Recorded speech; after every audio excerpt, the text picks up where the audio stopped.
Welcome to the latest episode of the EFL Magazine Business Podcast. Today's guest is Jamie Keddie. Jamie studied biochemistry at the University of Aberdeen. He then became a piano player on ships, but according to himself, nothing too glamorous.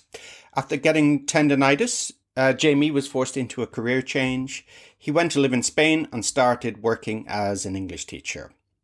Since then, Jamie has become known for his work on image, video, and storytelling in language education. He's a teacher, trainer, and storyteller, and he's shared his ideas in 45 different countries. He is the founder of a lesson stream, an online community of language teachers united in a passion for using story and storytelling in the classroom. He's the author of Images, bringing online video into the classroom, and video telling YouTube stories for the classroom. Jamie also works for NILE, Norwich University for Language Education in the UK. I had a great chat with Jamie. I hope you enjoy the episode. And just to mention also, coming up soon will be the EFL Magazine conference. So I'll tell you more in the coming weeks about that. And please do get in touch with me directly. My email is philip@eflmagazine.com about our Entrepreneur Mastermind, which might interest you. Anyway, onwards to the episode. Hey everyone, buckle up for a new episode of the EFL Magazine Business Podcast, the one and only podcast made to help you launch your business or take your existing business to a level of success you could never have imagined. Whether you're a school owner, freelancer, publisher, or other entrepreneur, you're sure to pick up lots of actionable advice when you listen to the EFL Magazine Business Podcast. Remember to visit eflmagazine.com for great articles and features. Without further ado, here's your host, the founder of EFL Magazine, Philip Pound.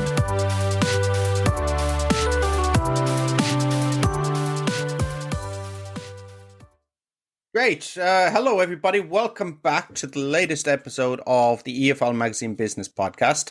Some great guests over the past few weeks, some great ones to come, and a great one here now. It's my pleasure to introduce to you Jamie Keddie. Hello there. Jamie, how are you? Great. Thank you for asking, Philip. How are you?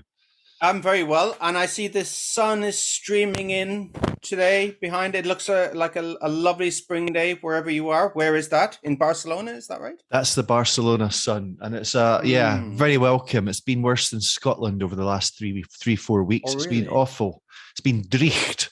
Do you know that word? Drecht. Drecht, I've heard it. Yeah. The weather's been strange. I mean, here in Tokyo, it's been it was like 31 almost yesterday, and today it's 14. I mean, yesterday was like almost end of May weather for here, beginning of June. It was unseasonable. But what kind of temperature have you got there today in Barcelona? It's hit 21. So it's okay, that's nice. Jacketless, a jacketless Thursday. And that's it's a little bit different from. Is it right to say you come from Aberdeen originally? No. I studied in Aberdeen. I studied Aberdeen University a long time ago, and but I'm from Edinburgh or around Edinburgh. It's difficult if you say you come from east of Edinburgh, which is what I say sometimes. People always say, "But how can that be? Edinburgh's on the east coast. Do you come from the sea?" But no, you can go east of Edinburgh if you look at a map. You know. And so I kind of, when I was speaking to you, I don't know too much about Aberdeen, but I know it does have a very distinct accent, like from Ireland. You know, if the Dublin accent, Cork accent are very distinct. I think Aberdeen is completely different from Edinburgh, isn't it? It has, and I'm sad to say that I never really managed to master it. You know, I lived in Leeds for 6 years, and I would say I can do a better Leeds accent than an Aberdonian accent. But I do remember the Aberdonian accent fondly, and whenever I hear it, I feel all warm inside. And from what I remember from Aberdeen was probably in the late 80s, 90s, people say Aberdeen is the best place in the UK because it's got such low unemployment. All the oil money is coming in. Is that right? Is it a thriving city? You know what, Philip? I haven't even been there since 1994. IATEFL was held 1 year in Aberdeen. I didn't make it. So 1994 is the last time I set foot in Aberdeen, and it's off my radar. Completely off my radar. Okay, let's move swiftly on. So you started out, you went to Aberdeen to study biochemistry, was that right? And that's right. And what happened after that? I went to study chemistry, ended up graduating with a degree in biochemistry. So I picked up this bio on the way. And I decided I would become a biochemist, but didn't really work. It wasn't working. It wasn't happening. I was the most clumsy laboratory worker in the world. I used to break everything. And so in order to allow science to progress, I felt it would be a good idea to leave it. And that's what I did. And then I went to study in Leeds, and I decided to become a musician. That was a lifelong dream. So I don't know why I did science when my dream was to do music. And I spent 6 long self-indulgent years studying piano and jazz piano and also singing at Leeds College of Music. And I finished that. I finished a degree there in the year 2000. Hey. And it was great being a musician. It was my dream come true. And it took 6 years. Does it take that long? It doesn't take most people that long. Other people are quick, faster learners. But it all depends on how much you practice. And some of the kids, and they were kids, some of them were practicing like 8 hours a day, inspired by the likes of Charlie Parker. But I could never manage that. I could do 2 hours a day maybe. So it took me 6 years. It took 6 years. And were you gigging at the same time, making some money? Yeah, not at the beginning because I was rubbish. But towards the end, when I became good enough, yes, I was playing in bars and restaurants as a solo piano player, singer, little band, and then also I had. Once I graduated, I got my dream job, which was to play piano and sing on a ferry that went between Hull and Bruges in Belgium and keep the passengers happy. Most of them who didn't even notice me there, but I was happy. It was my dream job. Talk about Hull and Bruges. So how was your musical talent before that? I mean, did you just pick up guitar, pick up the piano? I mean, that was more. We say pick up the guitar, but did you first start piano in the college, or how did that work? Because I know that might sound like a stupid question, but like I know actually of some people I went to school with, as I say in the States, high school, secondary school, and I never knew them to play music. Fast forward 10, 20 years, they're doing as a profession. They took up the guitar when they were 20 and started, and now that's their life. Was it the same for you? Had you always played music, or not so seriously? Yeah. No, I'd always had piano lessons as a kid, and I'd always kind of cherished the fact that I had a little bit of I could play a bit, but I was never very disciplined. And when I discovered, as a teenager, boogie woogie, but all I'd ever do was boogie woogie in C major. and Hull and Bruges then, yes. Yeah. Hull and Bruges. So Hull I know very well, having gone to university there, and Bruges, of course, from the famous movie, In Bruges. Yeah. Yeah. And how long does it take from it must take like 24, 36 hours, does it? It was an overnight flight. So it was one morning I'd wake up in Bruges, the next morning I'd wake up in Hull, next morning I'd wake up in Bruges, then Hull, like a ping pong ball, with Hull and Bruges being the bats and me being the ball, of course, in a ship, big ball. and of course, in the news now, P&O ferries. Yeah. As we speak here on the 14th of April, were you shocked? Did you work on a P&O? Yes, it was. Yeah. It was. In fact, I forget the name of the ship, but it was am I right in thinking? Yeah, no, it was a P&O. It was a P&O ferry. And yeah. Are they called Spirit? They're all called Spirit of something. Is that right? I think you're right. Spirit of Hull or something. Spirit of. Yeah, maybe. I have a postcard of the ship I'm going to, for my own records and joy, I'm going to find it later and remember and recall the name of that ship, because that's me getting forgetful and old, I suppose. How old are you, Philip? Yeah. I'm 47. 47. I turned 50 this year. Oh, really? Yeah. Wow, you're looking better than me. No. I was talking to a guy today, actually. He was saying, oh my God, I've just turned 30. And I was talking about, when you get to 40 and mid 40s and you really feel from about 40 to 44, maybe 44, 46, 47, things start slowing down a bit, don't they? Well, I think things speed up. It's a cliche to say it, but as you get older, I think this is not what you meant, but as you get older, the years go faster. I mean, do you remember do you remember the time when we were kids and it would take you like maybe a whole year to get through a month? But now it can take you just a couple of months to get through a year. It's not fair, is it? Absolutely. I mean, it's almost like Christmas was yesterday, and we're like more than a third of the way into the year so far. So yeah, I think it's like scary stuff. I call it the EastEnders effect. I know that not everyone listening will know what EastEnders, I'm sure, but the end goes doof, doof, doof, doof, doof, doof, doof, doof, doof, and those are the years. They get faster and faster, and then at the end you die. Anyway, don't let me. Or it's like the rabbits in the Holy Grail, isn't it? They're very far away, and then suddenly they're biting your neck. And, yeah, that's how it works. Yeah, it's it's interesting, but yeah. And so after that, you decided to do ELT teaching. Was that right? Did it happen from there, or did you kind of come on back to land and? Well, I was going to be I wanted to be a musician for the rest of my life. I thought this is pretty cozy, working these ships, making lots of money that you can't spend. And I actually had a Caribbean cruise lined up. But then I played too much. It was a lot. I was playing, 5 sets every night of 45 minutes and practicing during the day to learn new pieces. And I played too much and I got tendonitis in my arms.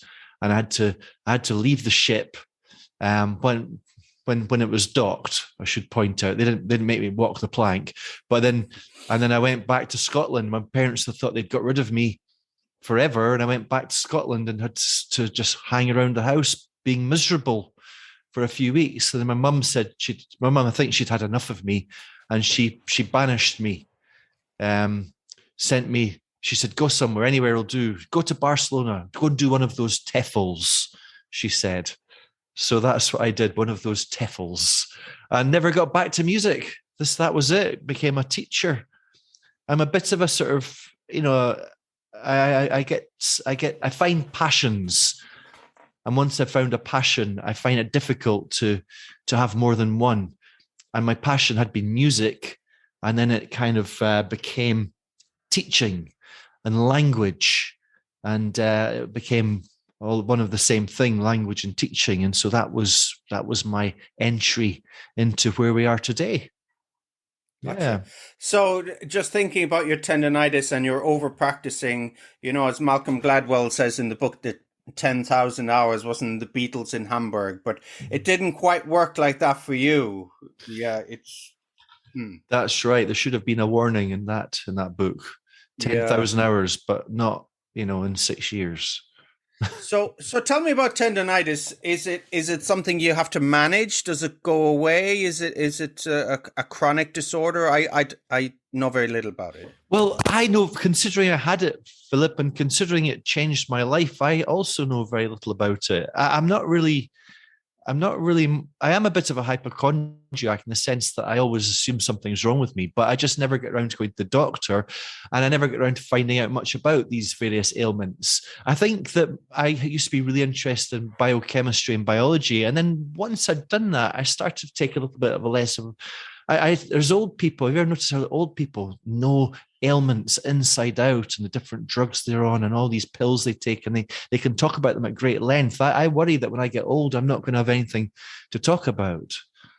Yeah, I know exactly. It's like, the person they tell you they don't want to talk about their disorder, so that you'll ask them the question. This one is like, well, I had to take a year off there because of but I don't want to talk about the disorders. Oh, disorder. Yeah. Yes. And then, it all It all happens, doesn't it? Yeah, I don't even know what the difference between tendonitis and repetitive strain injury is, or if there is a difference. I'm not even sure.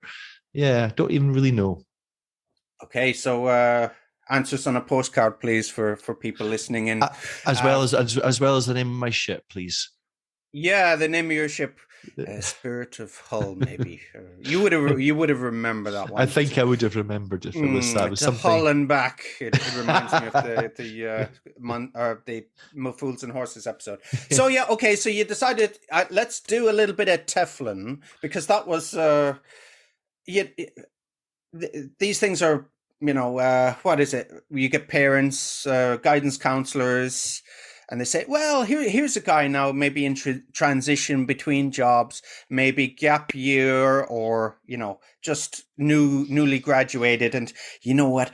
Maybe don't know what to do with their life. So, just do TEFL and that's it. Was that really where you were at? I guess so.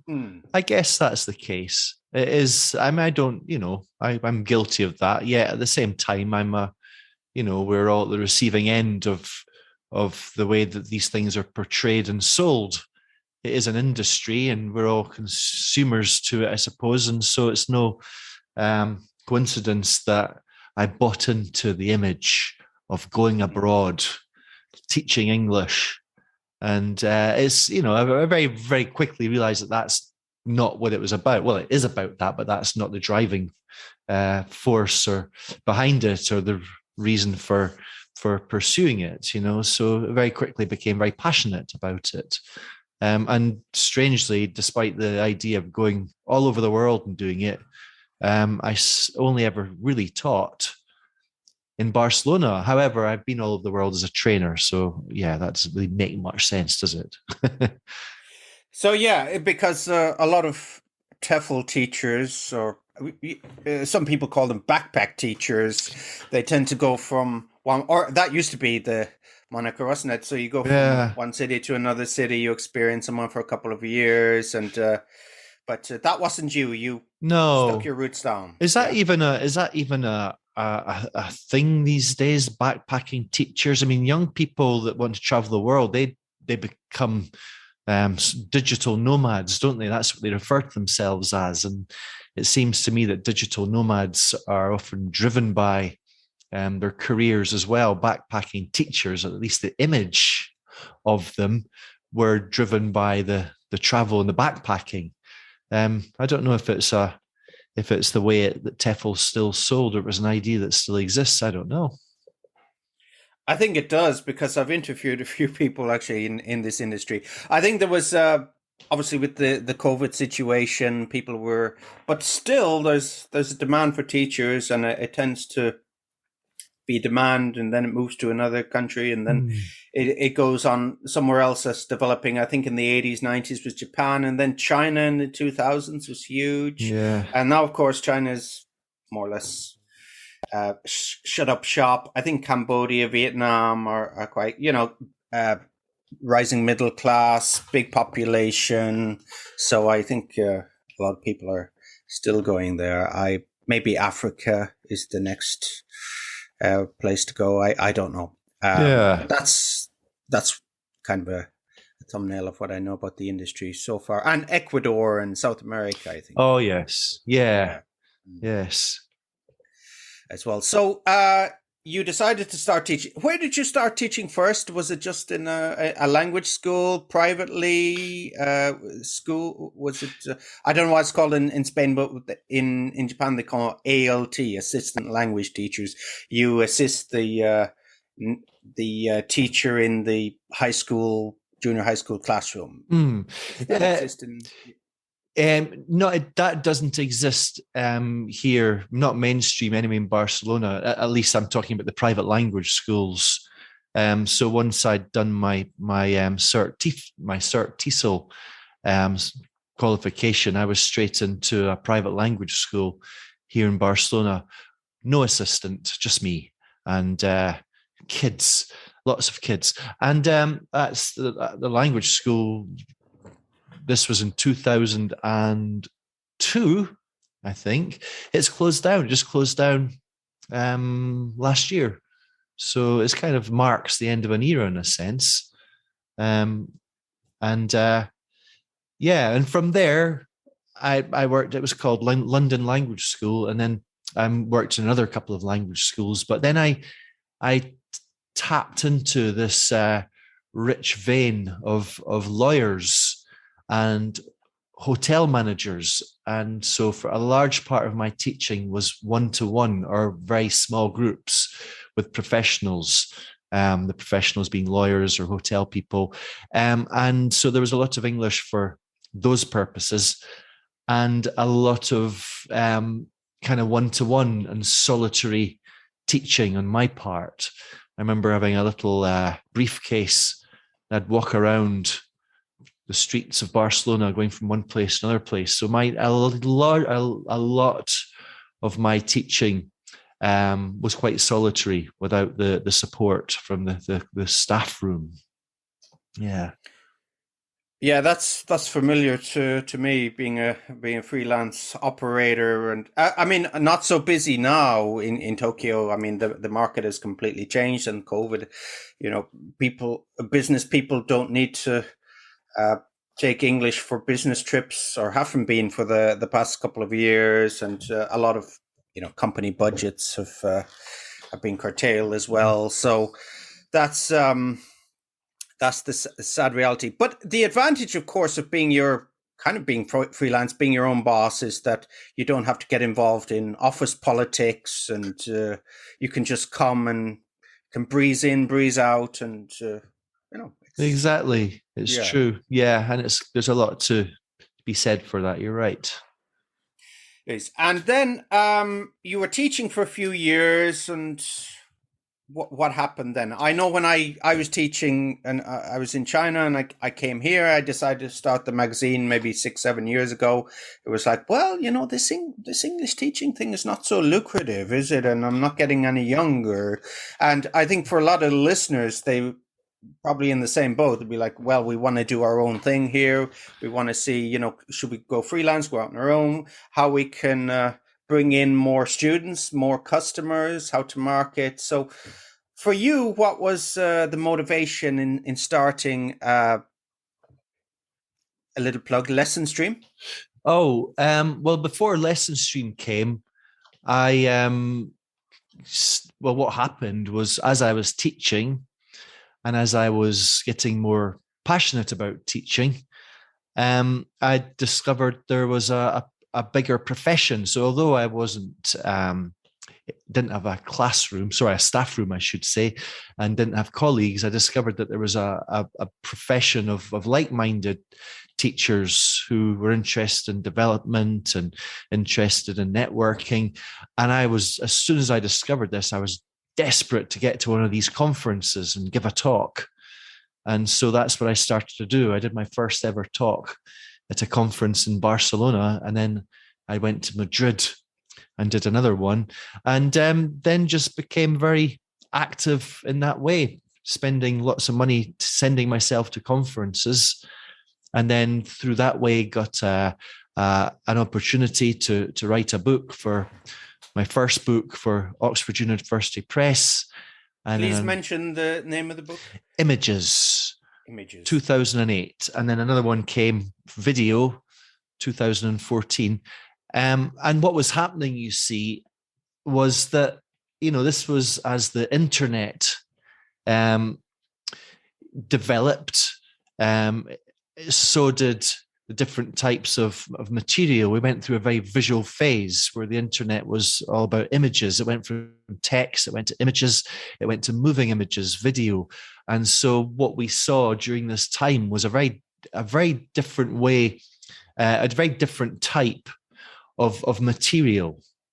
The types of materials that English teachers had been using for all the time was changing a lot. And this was something that really, really interested me. So that became my thing, So while I was starting to give talks at conferences, my thing was exploiting visual materials, image and video. So that was really what it was all about. And then you mentioned Lesson Stream. Lesson Stream I launched that. Well, I actually launched it first. It was called teflclips.com, which is quite a good name, really, thinking back.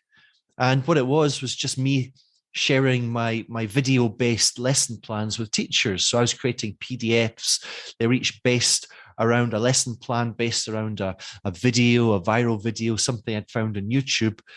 And it was quite an original idea.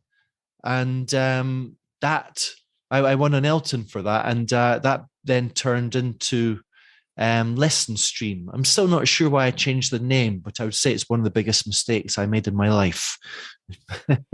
Lesson Stream sounds pretty good, though. It would be if you were to sell that URL, I think you'd probably get a couple of grand for it. Oh well, I bought it. It was lessonstream.org for years, and then 3 years ago I managed to buy the .com, and did that in an online auction. It was very exciting, I can tell you. Lots of sweating and nail biting. But you got it eventually. I got it, and I'm glad I didn't have to spend $2,000. Yeah, more like, I think it was 100 euros. I think it was. I got it for in the end. Yeah, not so bad. Yeah, you never know what the estimates they give sometimes on the sites is 1,000, but then there's always room for negotiation and auctions and but yeah, they always want to entice you to put it up there in the first place, don't they? And get it in the marketplace. So that's they're always right. going to overestimate it a little bit. So yeah, Tefl Clips. You put the PDFs and the videos up, and did you monetize it at that time, or what? No, but this and that, but on the whole, no. It was just purely.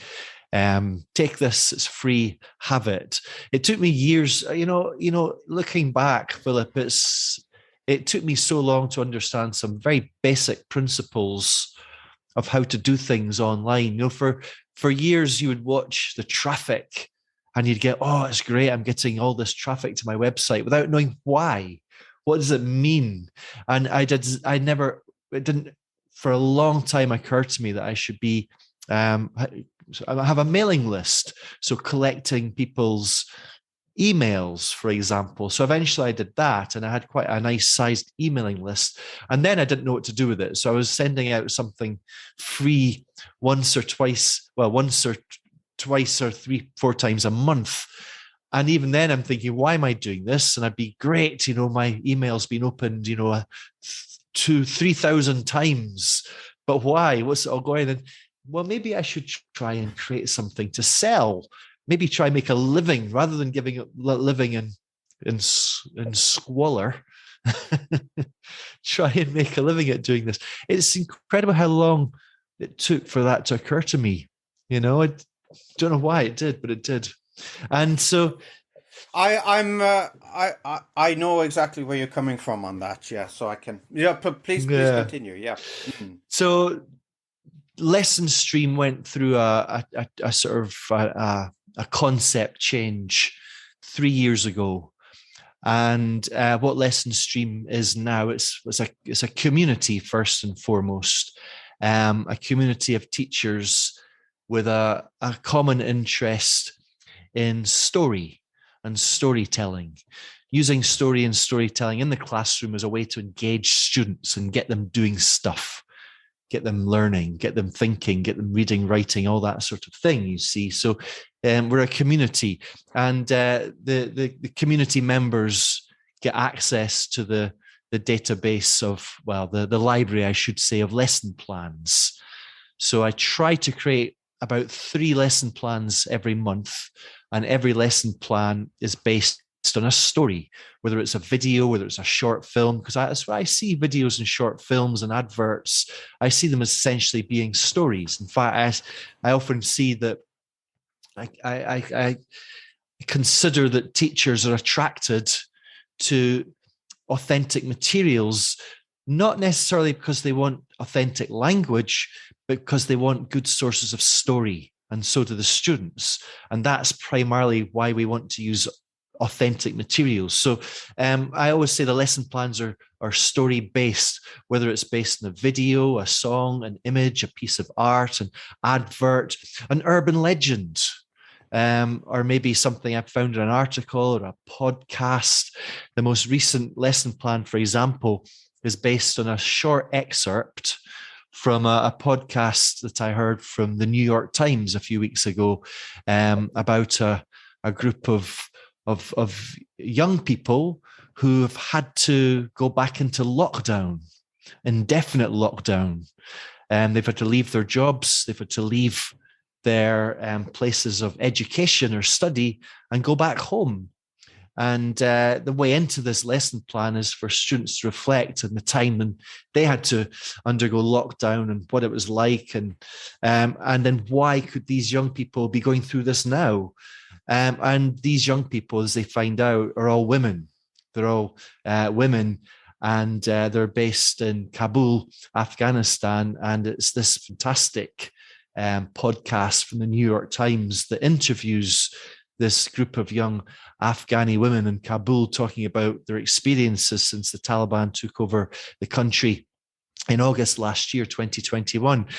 And what's so fantastic about this podcast really is it's the personalities that come through. They really shine through, and you cannot help connecting with all these women, and all in different levels, sometimes because you've got something in common with them, sometimes because they have an interest that you have an interest in, or you just see yourself in them. You think that's what I would feel. And this is exactly, I can't think of a better way to kind of illustrate what I mean by using story in the classroom. That is what it's all about. And that's the kind of lesson plan that I'm trying to create.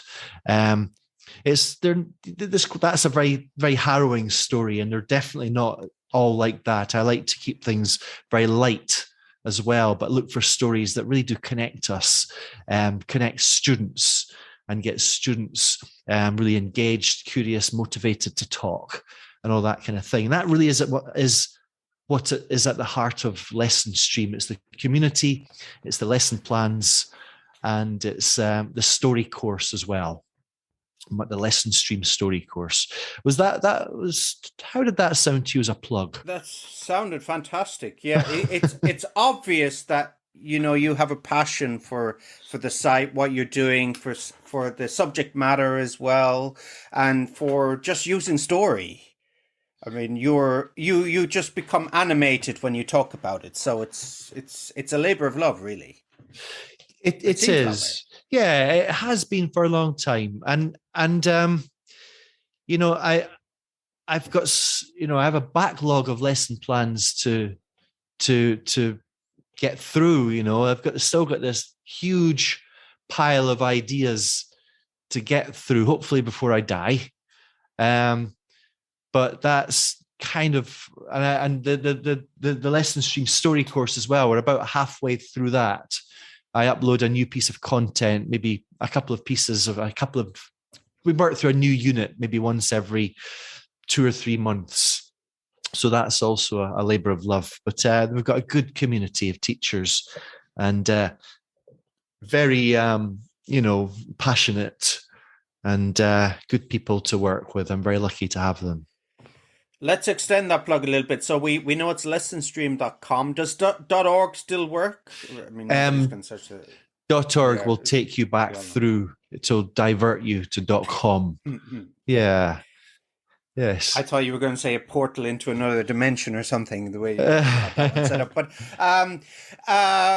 okay, so tell me about the site, how much it costs for teachers. Is there like a 3-price strategy? How does that work? No, I mean, I know all about the reasons for having a tier system, a 3 kind of an options, but I opted to go just for one single binary, yes or no, you're in or you're out.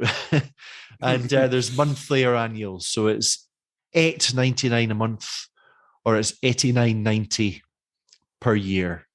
It's not ideal because there's teachers all over the world that for whom that's a lot of money, and I'm very, very aware of this. And I've been thinking about ways to kind of make it accessible. We have over COVID, I lost a lot of members. Over COVID, as a result of the I should have said the the Russian war in Ukraine, we lost a lot of members because a lot of Russian teachers we've had as members are unable to make the payments. So it's just, well, switch the payments off. The ones that want to stay can stay in. But then it gets me thinking, how I'm putting this out there to the world. You know, what could one do if one wants to make it accessible to teachers all over the place, not just the ones that can afford that monthly or annual fee. At the same time, I've got to make a living from it because it can be quite expensive, all the overheads, as you know yourself. Yeah, absolutely. Yeah. And as you mentioned earlier, first starting out and doing everything, but actually going where the money is, and looking at the marketing in a granular way, looking at the metrics and just saying, where does this traffic come from? Why are they staying? Why are they bouncing? And thinking, oh yeah, I'm getting so many tens of thousands every month. Wow, I feel really great about myself. But traffic is what? Vanity, profit is sanity, maybe in this case. Never heard that before. That's quite. I think good. It was Duncan Bannatyne. Maybe he's on Dragon's Den. He said, "What was it? Turnover is vanity, profit is sanity." So wow, yeah, it's a little bit like that. I think. Yeah, and that was a mistake. I think I read a book a number of years back. What was it? Business Smarts, I think. And yeah, I think there's about 7 chapters. Each one are very good, but one chapter is, when you're starting a business, where's the money? Yes, yeah. Yeah. I've made that mistake too. I start a magazine. I say, put it out there. I'm going to get a lot of advertising. I'm going to get a lot of people come to it. It's going to be free, not like other magazines. So why can't it be successful? But it's not as easy as that. Yes, it's true. Yeah. And it's true. You really have to monetize it from the very start, because if you don't, it's not going to go anywhere. Okay, we are exceptions to that, both of us, but it sounds to me that you went through what I went through as well, which was losing one's sanity for a way. You get very frustrated when you're putting your heart and soul into something and you can't actually eat. Yes. which I remember not being able to afford to buy basic essentials at certain times in my life when Lesson Stream was doing very well, before the days that we went for monetization. So I do like that little phrase you've got there. I think it was actually I was going to mention somebody. It involves someone else, so I'm not. But sometimes I get emails from people saying I'm just trying to exploit people, and teachers' hard-earned salaries. I'm just looking to chisel some money from them, but it's not like that.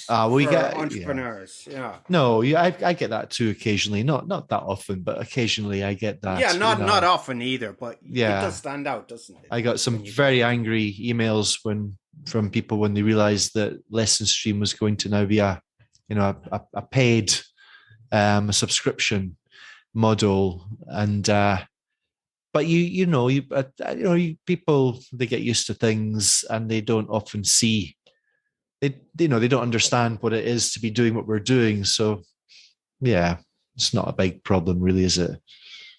It's not a big problem to get it, but just for anybody there listening and they may have some hesitation about charging, by all means do, and by all means build a mailing list as well. Yeah. It's the most important thing. I think if anyone listens to this podcast often enough, the money is in the list. That's where. Yeah, that's true. And in fact, I still do send out, it's called the Lesson Stream Post. So if you'd like to receive that, which includes lots of invitations to Lesson Stream Lives on YouTube, which are all free, you can sign up at lessonstream.com. There's another plug. There you go. Yes, please keep them coming. And there will be a link in the description as well for all that. So, You started out and you monetized it. You got a little bit of pushback, but you got some traction. You got people signing up. Where did you go wrong, and how did it turn around for you? Well, I think if it wouldn't have gone wrong, I don't know if it still has gone wrong, but it At the beginning, I mean, yeah. Oh well, since I think things would be so much. What a silly thing to say. If it hadn't been for COVID, and there's world events get in the way, don't they? And it doesn't sound right to be talking about a number of members you have when there's terrible things going on in the world right now. But these are things that affect us, and so numbers have gone down quite a bit recently, because of all sorts of reasons. And was that what you meant by where did things go wrong, Philip? I meant in the past. So at the beginning, you were kind of tearing your hair out, weren't making much money, but it turned around for you. Yeah, you began to get a bit of traction. So what worked? What knob did you twist that seemed to change your fortunes? I think that just learning some basics of marketing. I think marketing means different things to different people. And for me, marketing is just quite simply making something that people want, making them aware of it, and finding value in it, and finding what they're prepared to pay. And once I learned those basics, things started to go better. But then it's all, things start to go better. It happened just in time because I managed to launch the paid lesson stream just in time for COVID, and in my entire life as a face-to-face teacher, trainer, conference speaker dried up, which was a big part of my income. So it was just in time, and yet yeah, that's what happened. Yeah, it caught us all. That was what happened with COVID. But tell me about gaining traction and some difficulties you've had with marketing to teachers. A number of people I've interviewed and privately, they say that, and for listeners there that may be in this market, they may be looking at selling products or services to fellow teachers. Are teachers difficult to sell to? Yes. Not only yes, but teachers are notoriously difficult to sell to.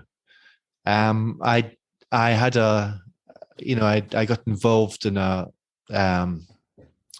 marketing community for a few weeks last year, I think. And when I talked about what I did, one of the experienced the marketers that was running it was quite surprised that I'd managed to put together a modest living through selling to teachers. She said that in her lifetime, she's come across this as a few times, and nobody in the right mind would ever try it. And so it is very difficult, and I would never recommend it to anybody. When people get in touch with me and want advice, wanting to maybe copy this type of model, I always say rethink it, because I find it hard. It still kind of works in the end, but it's not easy at all. And other people, I'm sure there's other people will have different experiences, and maybe they could point out that I'm not doing it right, but that's my experience.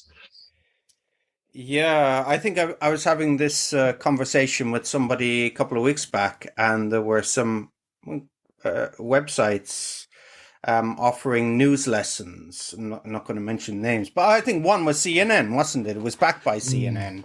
And, they had the marketing expertise and the cash and the personnel, and they couldn't make it work.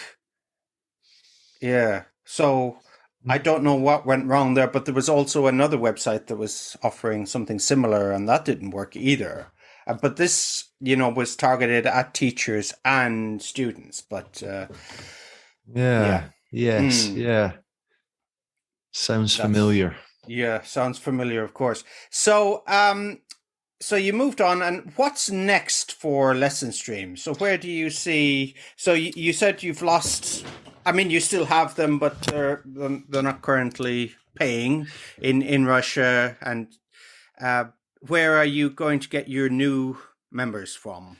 That's a big question. And this is where we're at right now. What's next? And I think there's signs in my experience that things are taking a turn for the worst. I don't know what you and what your listeners feel about that, but it seems to me that now teachers have even less money to pay than they have had. And so what does one do? Does one decide to market somewhere like maybe Luxembourg, where I've met some great teachers there, and they get paid very, very well and tap into a really healthy market? Or that you don't want your thing to be too kind of elitist? You want it to be accessible. And this is what I'm starting to think about. This is what I kind of hinted at before. This is what I'm thinking about. But I'm also looking at the possibility of kind of taking my expertise into different areas.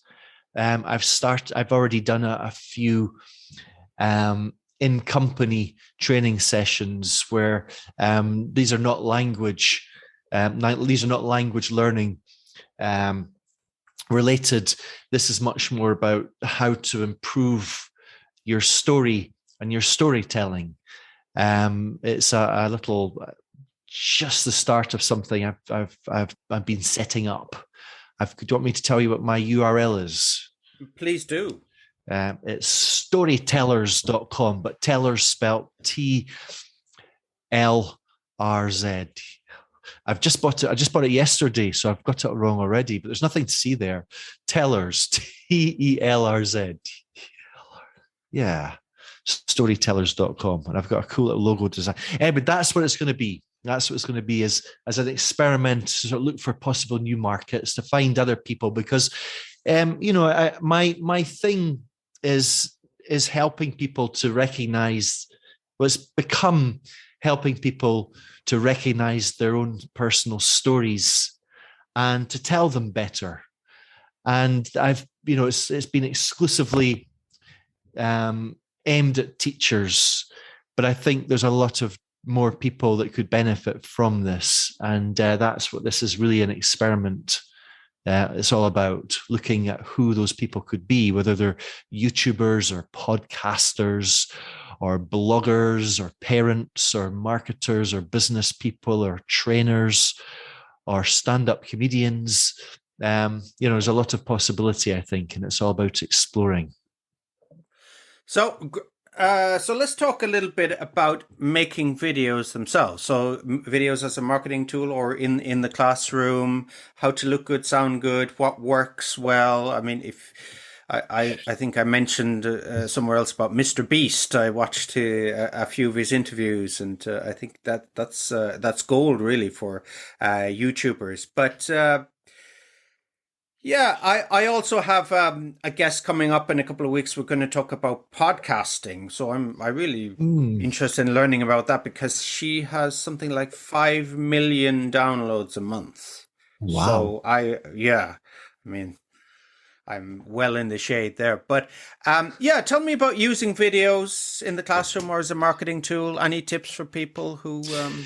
Well, as a marketing tool, I've very recently started to do live streaming, and I really enjoy this.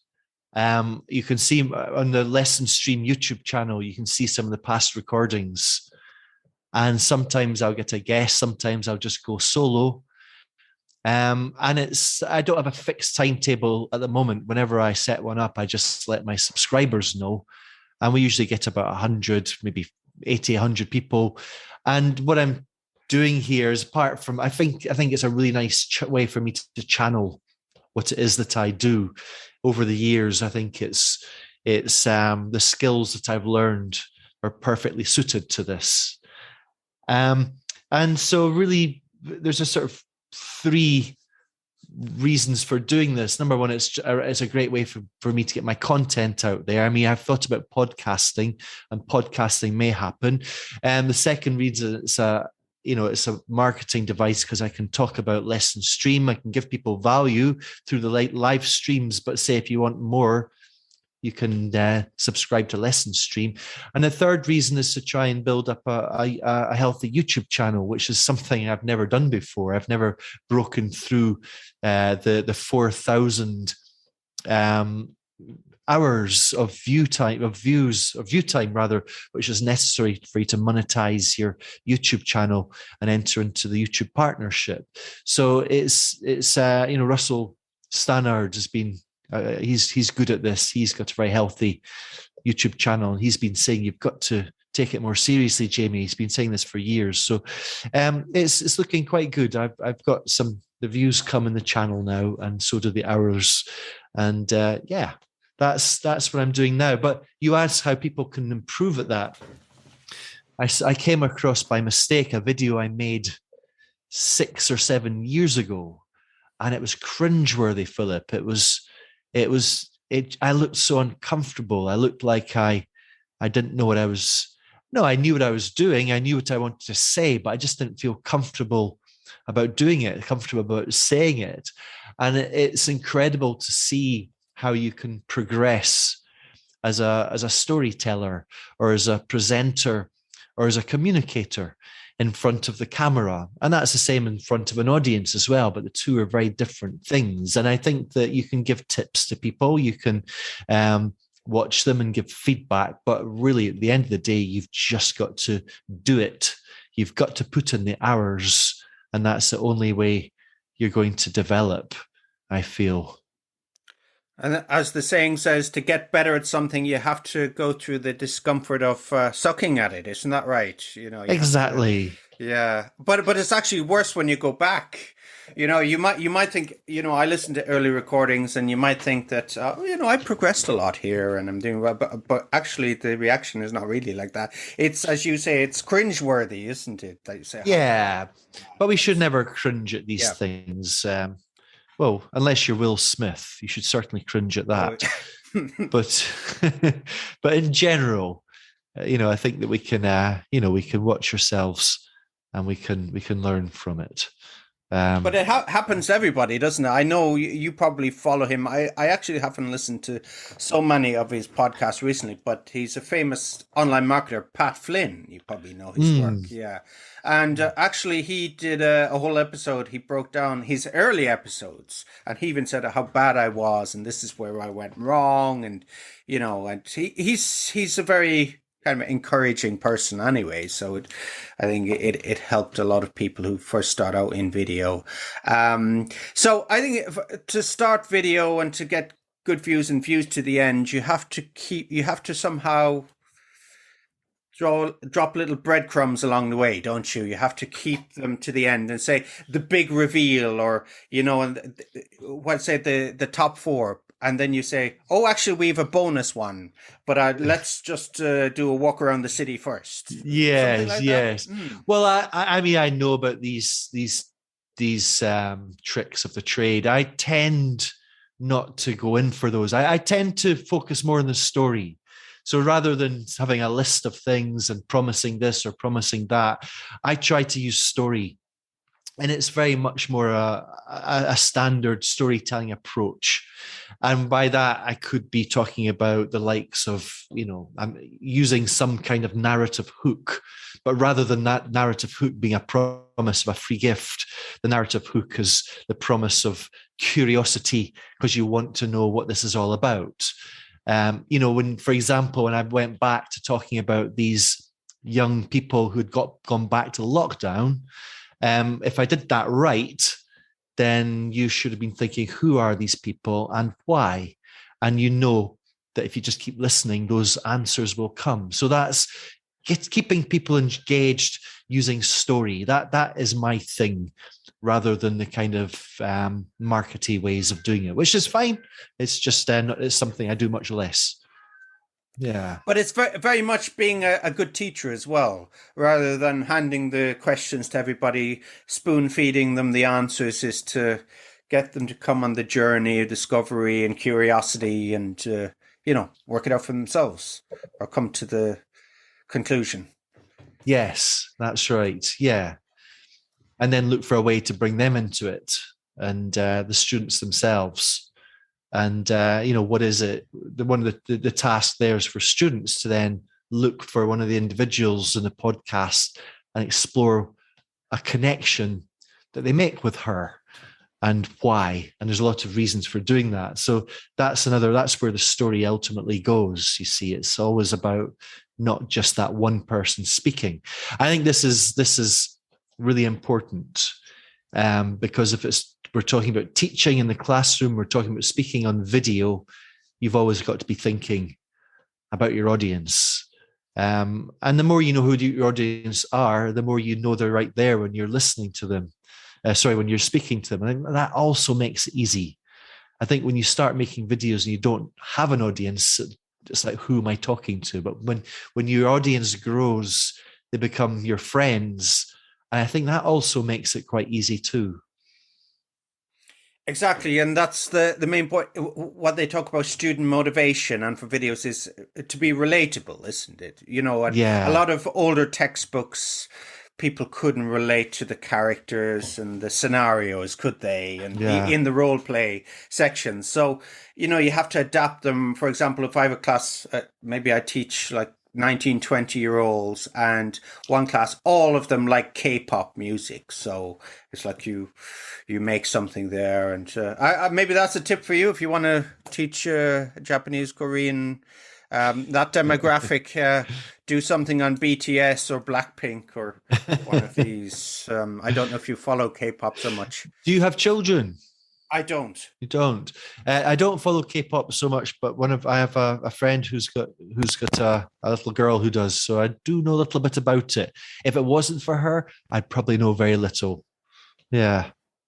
Yeah. You can't escape it when you come here for younger people. Not saying that everybody likes it, but it's definitely and it's soft power and Korean culture as well. It's really helped. I don't know how much it contributes to the economy, but when we talk about YouTube, Mr. Beast is number 2 and number 1 is BTS. So that's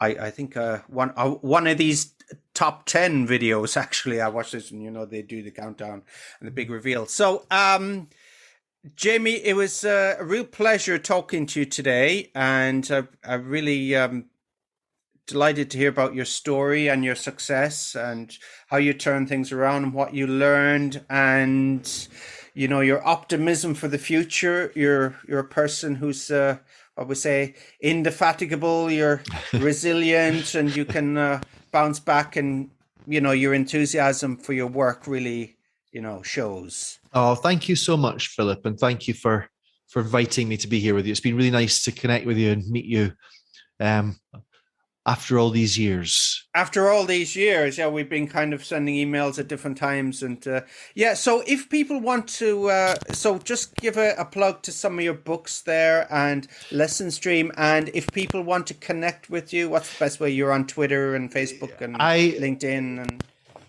the best way to get me is just through my website, lessonstream.com. I'm not much of a LinkedIner, I'm not much of a Twitterer. I do a Lesson Stream Instagram account, which I update every now and again. In fact, I'll put a picture of me and you on it right now, because we're doing this on Zoom, and although the listeners can't see us, you can maybe find out what we look like. And tell me, what's your is it Lesson Stream is your yes account? Exactly. Yeah. Are you getting your phone out right now? I can think you are, aren't you? Yeah. Okay. Right. And so I'm going to follow you on my personal one on the other. I actually migrated a lot to Insta because there's less politics and recrimination and more just kind of nice pictures of different things. So great. Yeah, following you back. Yes. if anyone who listens to this podcast wants to join, by the way, listen stream, let me know where you heard about it, and I'll send you a free copy of my book, Video Telling, the ebook, I should say, my ebook, Video Telling, which is, is that okay to say that? Absolutely, yes. And as I said, I'll put all this in the description. And Jamie Keddie, thanks again.